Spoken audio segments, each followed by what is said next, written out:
tere tulemast kuulama videoblogi Võidu Valem järgmist episoodi. Saadet juhtidele, kes tahavad juhtida kindlalt ja võita targalt. Mina olen Kristjan Kaskman ja jagan siin oma kogemusi sellest, mis tegelikult töötab ning kus juhid kõige sagedamini eksivad.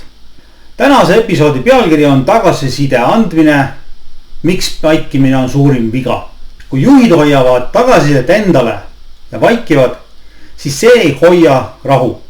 See tekitab segadust, vähendab usaldust, peatab inimeste arengut.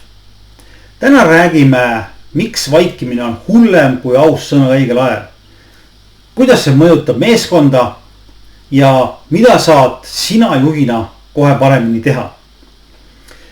Kujuta ette töötajat, kes teeb oma tööd, pingutab, püüab anda endast parima, aga ta ei saa kunagi teada, kuidas tal tegelikult läheb. Juht ei ütle midagi. Ei halba, ei head. Kõik justkui toimib, aga vaikuses hakkab midagi murenema. Töötaja mõtleb, kas see, mida ma teen, on piisav? Kas ma liigun üldse õiges suunas? Kas keegi üldse märkab, et ma pingutan? Kui inimene ei saa tagasisidet, ta hakkab oletama. Ja oletused on sageli negatiivsed. Ju ma siis ei tee midagi väärtuslikku. Või vastupidi, ju kõik on hästi. Kuni hetkeni, mil kriitika või tagajärg teda ootamatult tabab. Selline olukord tekitab pingeid, vähendab initsiatiivi ja viib töötaja emotsionaalselt kaugemale juhist. Vaikimine tähendab ka seda, et väikestest probleemidest saavad suured probleemid. Juht, kes ei ütle välja, et mingi asi vajab parandamist, annab vaikimisi loa selle jätkumiseks. Aja jooksul kasvavad need vaikimised süsteemseks kvaliteedi languseks. Samuti jäävad märkamata edusammud. Kui juht ei ütle midagi siis, kui inimene teeb midagi hästi, jääb positiivne mõju kasutamata. Töötaja ei tea, mida teha, mille üle uhke olla ja see pärsib motivatsiooni. Organisatsiooni tasandil tähendab see madalamat töörahulolu, suuremat personali voolavust, vähem pühendumust ja madalamat tulemuslikkust. Kogu meeskond hakkab elama oletuste maailmas, mitte faktide ja tagasiside põhjal kujunevas reaalsuses. See kõik tähendab, et vaikimine ei ole neutraalne. See on aktiivne juhtimisviga. Niisiis, kuidas seda vältida? Mida saad sina juhina teha, et tagasiside ei oleks tülikas kohustus, vaid loomuliku osa juhtimisest?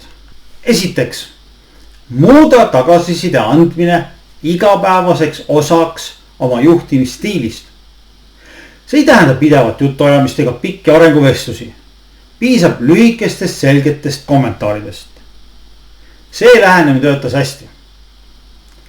Hea, et sa selle kiiresti ära lahendasid. Või järgmine kord mõtle, kuidas seda lihtsamalt teha. Teiseks, ole konkreetne. Ütle, mida sa märkasid, milline tegevus või tulemus sind kõnetas ja miks see oluline on. Ära jää üldsõnaliseks nagu, sa oled tubli. See ei aita inimesel mõista, mida ta peaks jätkama või muutma. Aga näiteks, kui sa eile koosolekul klienti kuulasid ja nende vajadused selgelt kokku võtsid, see muutis kogu kohtumise palju tulemuslikumaks. Kolmandaks, julgusta ka töötajat sind peegeldama. Küsi, mis sa arvad, kuidas meil see asi läks? Või mida mina saan teisiti teha, et sul oleks lihtsam oma tööd teha? See loob vastastikuse austuse ja näitab, et tagasiside on kahepoolne. Neljandaks, ära hoia head tagasi. Inimesed vajavad kinnitust, et nad liiguvad õiges suunas. Kui näed midagi positiivset, ütle seda kohe. Kui ootad õige hetke, on mõju kadunud. Viiendaks, ole järjepidev. Tagasiside ei tohi tulla ainult siis, kui midagi on halvasti. Kui see juhtub, tekib tunne, et juht räägib ainult siis, kui on probleem. Tee nii, et sinu töötajad teavad, sinuga saab rääkida ka siis, kui kõik on korras. Tagasiside on üks lihtsamaid ja samas võimsamaid tööriistu juhile. Kasuta seda iga päev. vaikimine pole juhile turvaline valik. See on ohtlik passiivsus. Kui sa ei räägi, ei juhenda ega kinnita, siis sa ei juhi. Juht, kes annab ausat ja õigel ajal tagasisidet, loob paremaid tulemusi ja tugevama meeskonna. Nüüd küsin sinult, millal sina viimati ütlesid otse ja ausalt, mida keegi su meeskonnas teeb hästi või halvasti?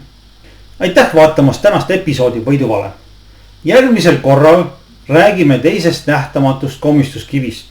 Ootuste ebaselgus. Miks väide, see on ju iseenesest mõistetav, ei ole tegelikult juhtimise keeles vastus. Seniks juhtige kindlalt ja võitke targalt.